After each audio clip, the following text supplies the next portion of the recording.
வெற்றிவேல் முருகனுக்கு அரோகரா.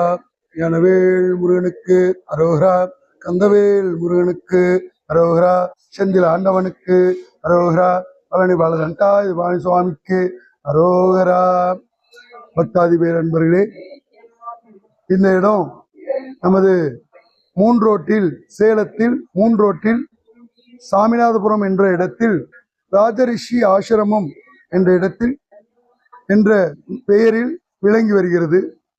இங்கு ஒரே கல்லால் ஆன 8 அடி உயர பாலதண்டாயுதபாணி அருளாட்சி செய்து கொண்டிருக்கிறார்.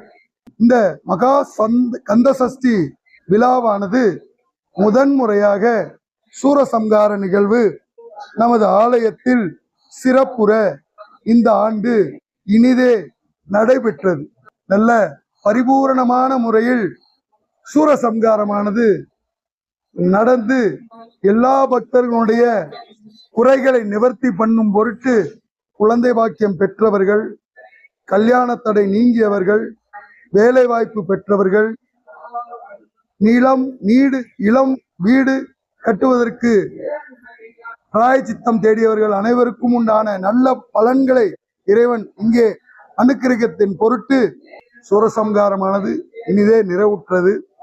அதன் பொருட்டு நாளை 28/10/25 காலை வள்ளி தெய்வானை திருக்கல்யாணம் சிறப்புற நடைபெற உள்ளது. தெய்வானையே பெண் வீட்டார் சீர் அப்படி பலவிதமான சீர்களை கொண்டு வருவதாக சொல்லி கொண்டு வருவதற்கு ஆயத்தமாக இருக்கிறார்கள்.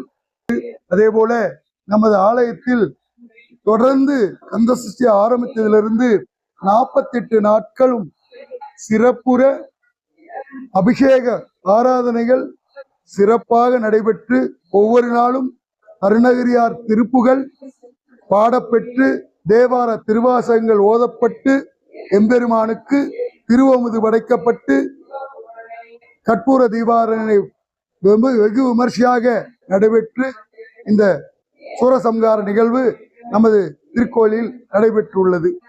அதன் பொருட்டு பக்தாதி பேரன்பர்கள் இங்கு ராஜரிஷி ஆசிரமத்தில் அமைந்துள்ள பாலதண்டாயுதபாணியை தரிசித்து அவருடைய ஆசிகளை பெற்று வாழ்வாங்கு வாழ வேண்டுமாய் பேரன்புடன் கேட்டுக்கொள்கிறேன்.